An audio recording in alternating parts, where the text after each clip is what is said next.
Let's Mike News at 6.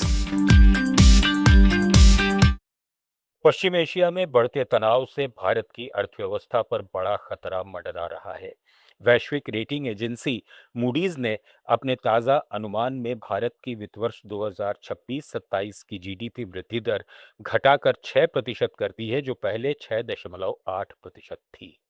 Agency का कहना है कि क्षेत्रीय संघर्ष के कारण कच्चे तेल और एलपीजी की कीमतों में उछाल, आपूर्ति बाधाएं और उर्वरक आयात पर असर से महंगाई बढ़ेगी और आर्थिक विकास की रफ्तार धीमी पड़ जाएगी।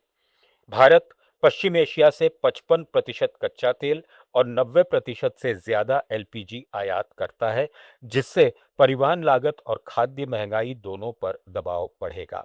मूडीज ने अगले वित्त वर्ष में औसत महंगाई दर 4.8 रहने का अनुमान जताया है, जो इस साल के 2.4% से दोगुने से भी ज्यादा है।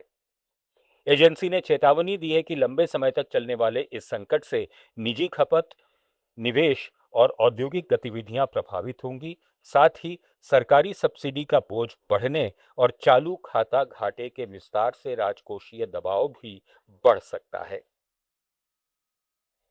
इधर तमिलनाडु में खाड़ी संघर्ष के कारण डीजल का थोक व्यापार बिगड़ गया है। उद्योगों, बस ऑपरेटरों और अन्य थोक खरीदारों के लिए सब्सिडी खत्म होने के बाद उन्हें बाजार दर पर 141 रुपए प्रति लीटर डीजल खरीदना पड़ रहा है। पहले 82 रुपए प्रति लीटर मिलने वाला डीजल अब महंगा होने से बस ऑपरेटरों का प्रति ट्रिप खर्च 1000 से 1500 रुपए तक बढ़ गया है। वहीं तेल कंपनियों ने वाणिज्यिक बिक्री सीमित कर क्रेडिट नियम भी सख्त कर दिए हैं।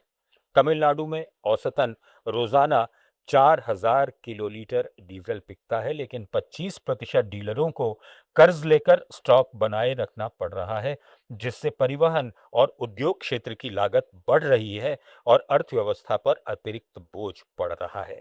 हालांकि खुदरा कीमत 92 रुपए 40 पैसे पर स्थिर बनी हुई है।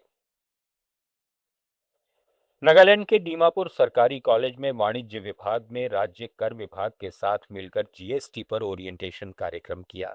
इसमें 110 छात्रों को जीएसटी की बुनियादी अवधारणाओं, नागालैंड में इसकी मुख्य विशेषताओं और कर अनुपालन की प्रक्रिया के बारे में विस्तार से बताया गया। यह कार्यक्रम खास तौर पर वाणिज्य के छात्रों के लिए हुआ, ताकि वे एकीकृत कर प्रणाली से व्यवसाय पंजीकरण, फाइलिंग और आर्थिक लेन देन आसान बनाने की जानकारी हासिल कर सकें, जिससे स्थानीय व्यापार को बढ़ावा मिले और राज्य की अर्थव्यवस्था मजबूत हो।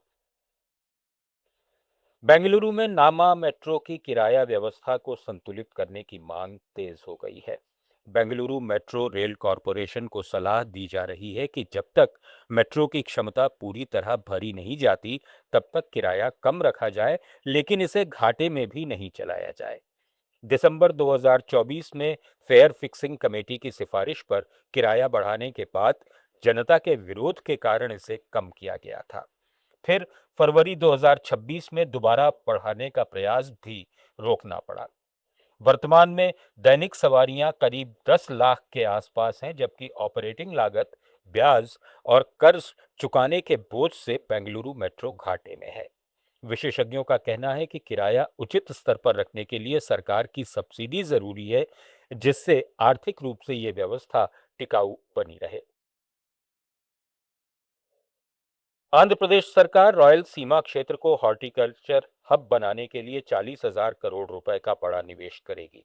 वित्त मंत्री पय्यावुलु केशव ने नंदयाल में एक बैठक में बताया कि इस निवेश से रॉयल सीमा में फलों और सब्जियों की खेती का विस्तार होगा, आधुनिक सिंचाई सुविधाएं, सड़कें और बाजार इंफ्रास्ट्रक्चर विकसित किया जाएगा, जिससे किसानों की आय में काफी बढ़ोतरी होगी और निर्यात बढ़ेगा।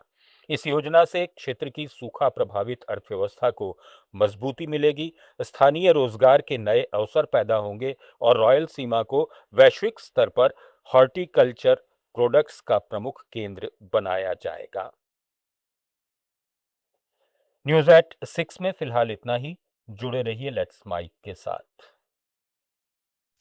आप सुन रहे थे let's mic more than radio. Follow कीजिए हमें हमारे सोशल मीडिया प्लेटफॉर्म्स पर। It's time for news.